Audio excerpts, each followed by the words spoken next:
Hey guys, it's Hayes with CheatSheetPros.com, and today is Saturday, August 26th.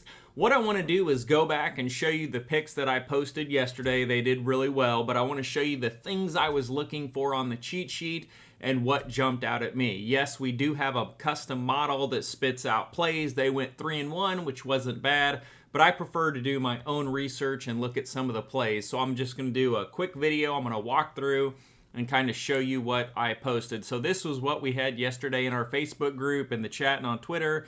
We had Baltimore, Atlanta, Philly, Dodgers, and Seattle. And I did a little write-up saying, you know, if I like the money line, the run line, mix match, and whatnot. So the first thing I do is I open it up and I go to, let me get it so you can see it. These tabs down here at the bottom. We've got everything you need for sports betting. We have prize picks with recent game logs, but this betting board, if I'm sports betting, that's the first thing I'm going to go look at. And then there's a portion over here where it's got some bullpen data. And then you can see here the last 2-week bullpen ranking and ERA. But I'm going to flip through here, and these are the first things I'm going to look at. I'm looking at like the last 10 record, I'm looking at the pitchers, and I'm looking at the last couple of starts, and then how the team's been doing as far as scoring runs. So those are the main things I'm looking at. We also have a hot, cold, warm, a little indicator. So when you're flipping through here, you're looking at this. Yankees 1-9, but Garrett Cole's on the mound. He gave up 6 runs in his last start. But what I noticed is that he is a dog. So that kind of jumped out at me, but I didn't love it enough to go ahead and put a play on it. Flipping down here, we had a model play. We had a 5% advantage on Washington. Washington 7-3 over the last 10 versus Miami that was 4-6. That one did win.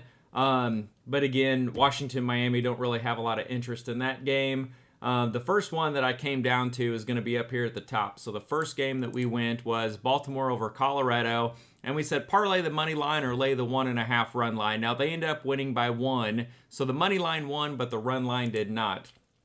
So over here we had 3-7 versus 7-3, an obvious difference. Colorado's just playing for draft picks. Baltimore, they're hot. They're looking for a deep postseason run. And then what jumped out at me was Kyle Freeland.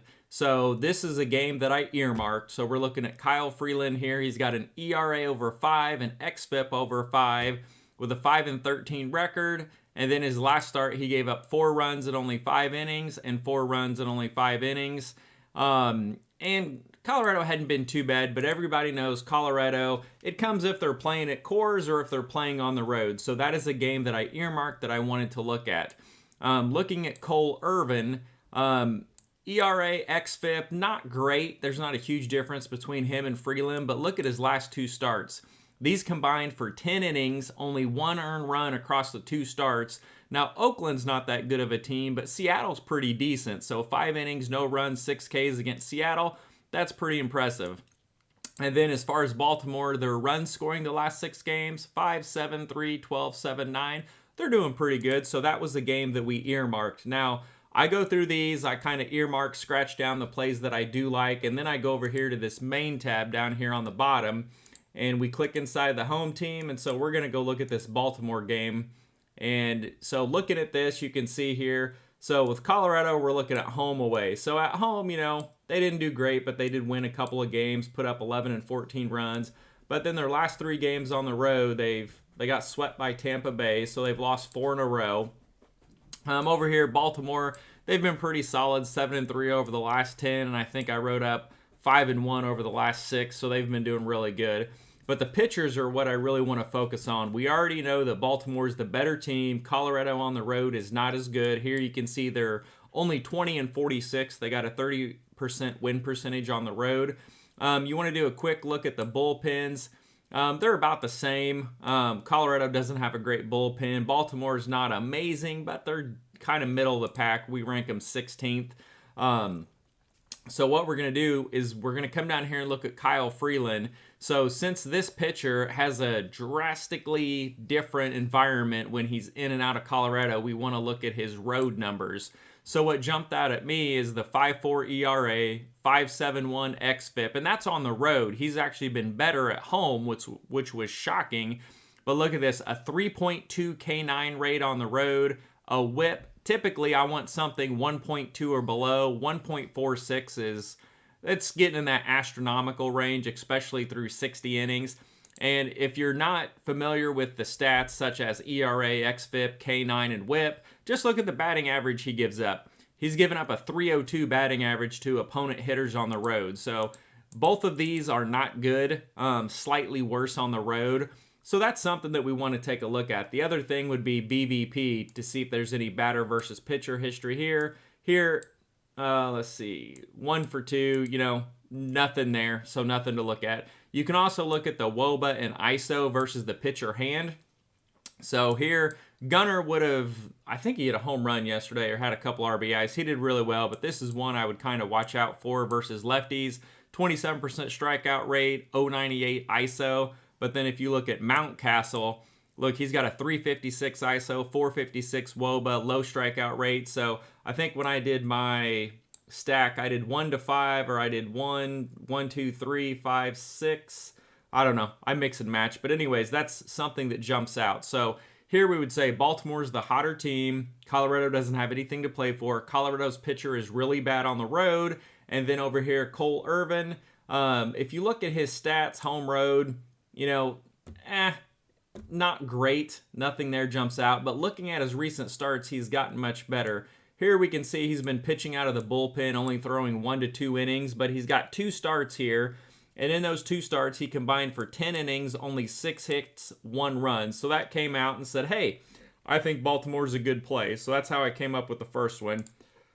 And Baltimore ended up winning by 1, so the money line covered, the run line did not. Now, looking at Atlanta, Strider over San Francisco, we wrote up that this line was too low. And I believe this one was down here at the bottom. Yeah, so down here, looking at this one, so we have Strider, Webb. One of the things that should jump out at you is this last start, they faced each other. So Strider just faced San Francisco. 7 innings, no runs, 10 Ks, phenomenal. Logan Webb just faced Atlanta. 6 innings, 4 runs, not as great. So right there, you should look at that and be like, hey, these teams have faced each other. So Spencer Strider has the edge. Looking at this 4.1 to 3.4, we know that Atlanta is a fave, but not by a ton. So I think this was like minus 140 to minus 160 in that range. So that's one that we did like.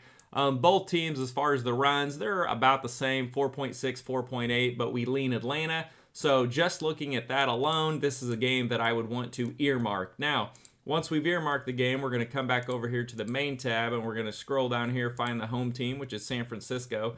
Here we get a quick look. Atlanta, they're 8-1 over the last 9 games. San Francisco, they're a little less than 500, not great. So that would give me an edge over here to Atlanta.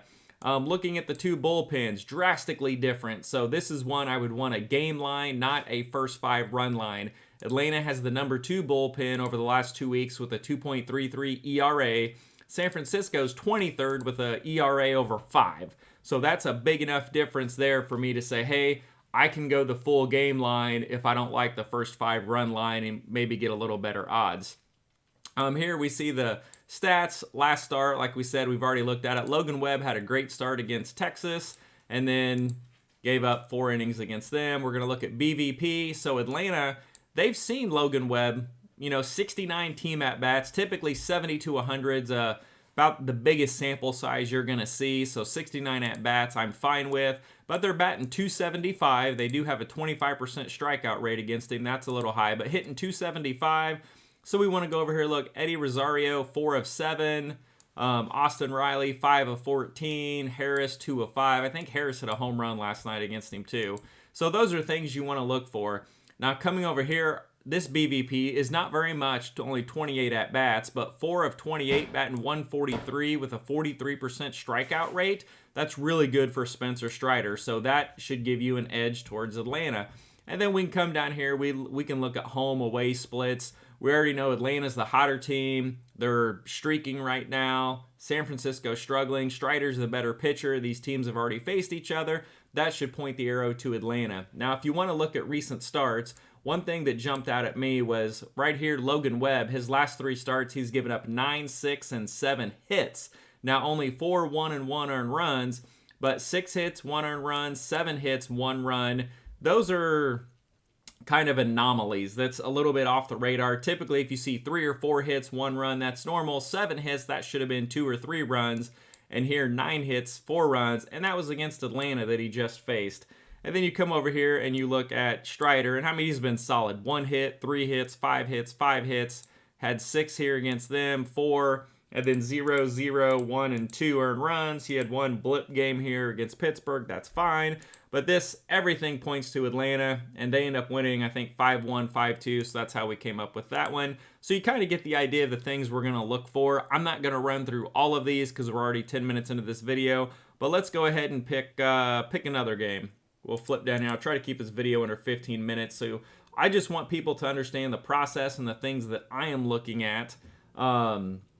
So Philadelphia was one that we came up with. Something that jumped out at me here is, other than this one game, St. Louis has been struggling. 3-1, 2-1. Tells me they're struggling offensively. Philadelphia is getting hot. 6-4, 10-3, 12-7. So right there you say, hey, Philadelphia is scoring a lot of runs. They're only 4-6, so that's not great. But again, this line really wasn't too bad. 5-1 to 4-4. You know, it's pretty close. XFIP here, when you see this green dot, there's a drastic difference in the XFIPs between the two. You can see here, Mikolas, 4.64. Christopher Sanchez, who honestly I don't know a whole lot about, 3.44. That's a different. Plus, he has the hotter team, so I'd want to take a look at this game and earmark it. And then looking at the last 2 starts, Mikolas allowed 7 earned runs in 5.2 innings, and then 4 earned runs against Oakland in only 6 innings. So he's given up 11 earned runs in his last 2 starts. Sanchez, he's not elite, but 2 earned runs in 6 innings twice. That's pretty decent. So that's kind of how we leaned on Philadelphia. We do want to look at the bullpens, and we can see here slight edge to Philadelphia with a 3.79 versus 5.4 ERA. So that's one of the games we earmarked we looked at. The other one here was the Dodgers. So what jumped out at me on this game is the Dodgers are typically heavily priced. You never really get very good odds on them, but I looked at this and saw 5.4 versus 5.1. Those are the Vegas projected runs.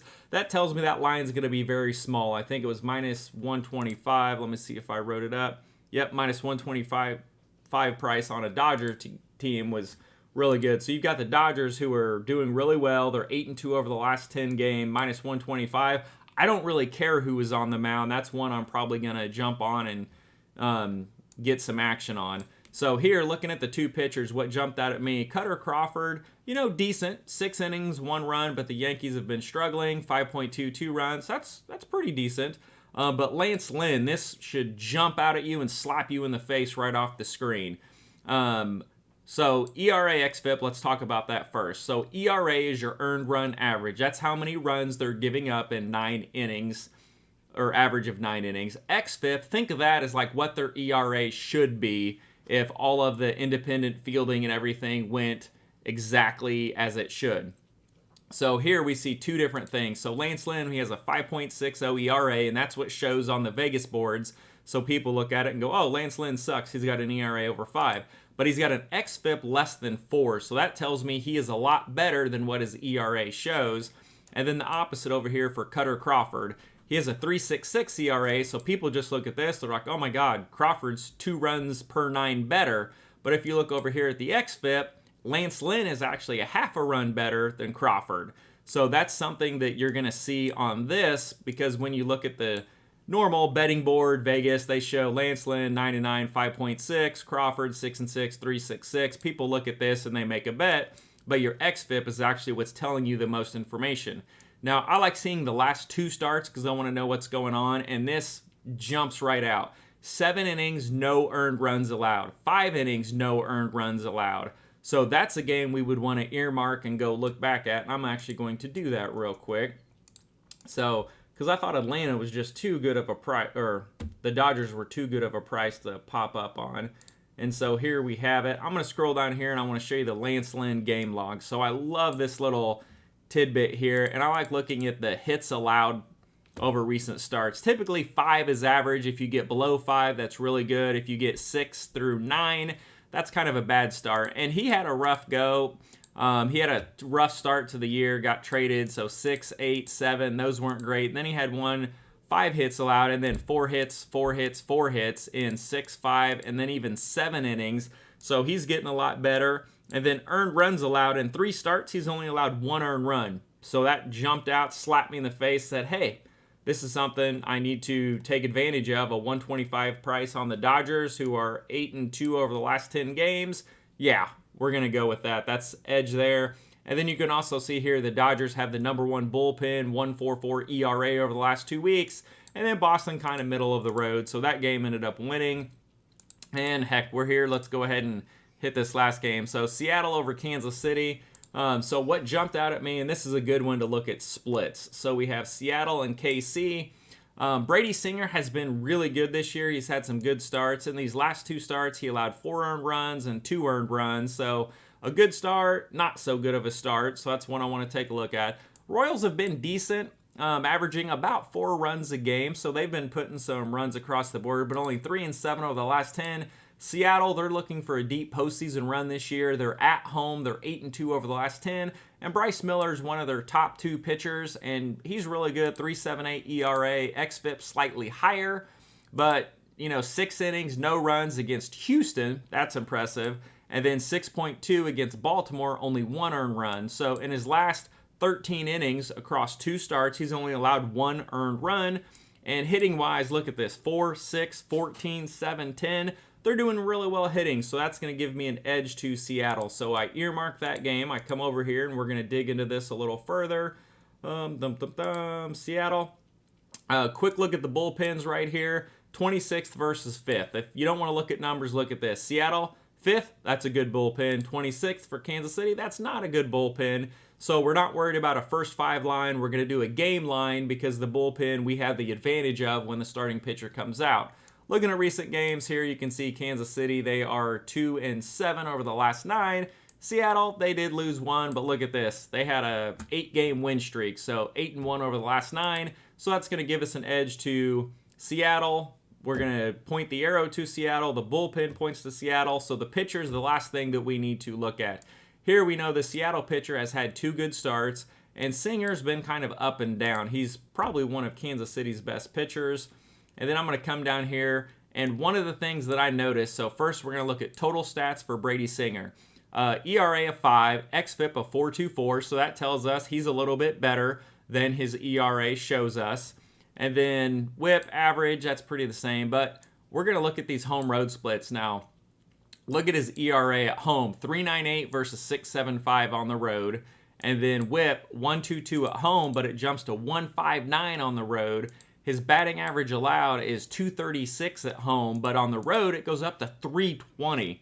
So he has a huge blip on the road. So he was on the road, Seattle was at home, so that pointed the arrow to Seattle. But looking at these games for Seattle, let's see, 1-3, 1-12, 1-run game, 7-run game, 2-run game, 2-run game. I think the odds were -160 to -180. I'd rather take +125, lay the run line, take the shot. If I lose, I lose. That's fine. But Kansas City usually gets blown out of the water. They don't have a good bullpen. If Singer comes out and throws the game of his life, that's fine. I'll take a loss. But if Seattle comes out and they cover the run line, which they did, I'm plus money, so I'm ahead of the game. And then looking here at his recent starts, he's coming off his last road start. Singer gave up 9 hits and 4 runs. He had a good game against Seattle at home, and then on the road, 5 hits, 3 runs. Good start here at home, decent at home. Then on the road, 5 hits, 2 runs, not bad. But this 9 hits, 4 runs, so that's something. He has a wide discrepancy if he's home or road. So that's kind of how we came up with Seattle. And then looking at Bryce Miller in his last 3 starts, 2.55 hits, 0.11 earned runs. So last 3 starts, I'd say, hey, he's doing really good. Yeah, he had some blips here. He got shelled here on the road at Minnesota. But these last 3, he's done really well. 2 earned runs across 3 starts, and he's gone 6.1, 6.2, and 5. That's something, we like Seattle. So that's how we came up with these plays. And again, I want to stress is just understand the cheat sheet, know what you're looking for. I can usually dig these plays up in about 15 minutes. I go through, I look at all these, I earmark. When I say earmark, I have a piece of scratch paper, I write down the game. I go over here to the main tab, and then I start looking, bullpens, how are teams doing, runs scored. And then I come here and I look at the pitchers' splits, and then I look at their game logs. I want to see how they've done the last 3 games. and then the last 7 games, get an idea of how they're doing. And that's typically how I come up with these write-ups and plays that I do put up. Now, quick tidbit, if you are playing fantasy, you can pretty much do the exact same thing and find the pitchers you're going after. Over here on the pitchers tab, I like to sort this last 5 starts, hits by inning pitched. I just sort this high to low, and you can see here the top one, Kyle Freeland. This is going to point to Baltimore. He's given up 1.46 hits per inning. So these are the pitchers you want to target. So Baltimore, that was one of our picks we came up with. We stayed away from this game. Oakland, if you're playing DSS, look, they came up here. Cease has given up 1.1 hits per inning, which I was kind of shocked, but Oakland, if you know anything, they scored 12 runs last night. So if you're playing DFS, they were super cheap. They were around the 3,000 range for a 5-man stack, and they put up 12. That is absolutely phenomenal. And then coming down here, like Philadelphia was another game against Mikolas, and you can see here, 0.94, not as good, but if you look at his recent starts. Also, in this column O, if you're still watching this video, there is a hidden algo in here that you can't see, but you can sort it. Click that little nugget and sort high to low, and this is going to give you the teams you want to stack and target these pitchers, so it's really close to its hits per innings. And then these are the pitchers you want to play kind of down here. These are going to be your strong pitchers that you can go with. These are going to be the ones that you target, and then these are going to be the teams that you stack if you're playing DFS or betting. Here we have our hot hitters, our betting board, prize picks. Yeah, if you want to do that, we also have the game logs. There's so much on this. That's for another video. Leaderboard on the sheet today, I'm bringing in the stolen base success rate.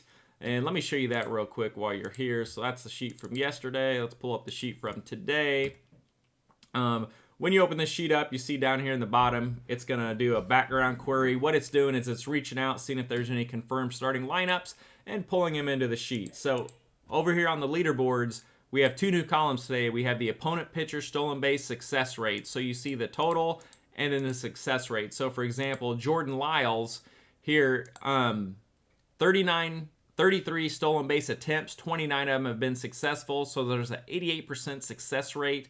And then so you can come over here and go stolen bases. And then I like to sort over here, just say high to low. Look, Julio Rodriguez comes up to the top. Look at these stolen bases. He's got 7 in 7 games. Is that what that is? Yeah. 7 in 7 games. 2 games he didn't, but he's going up against Lyles, who's given up an 88% success rate at stolen bases. So is that something you would go after at plus money? Good luck, guys.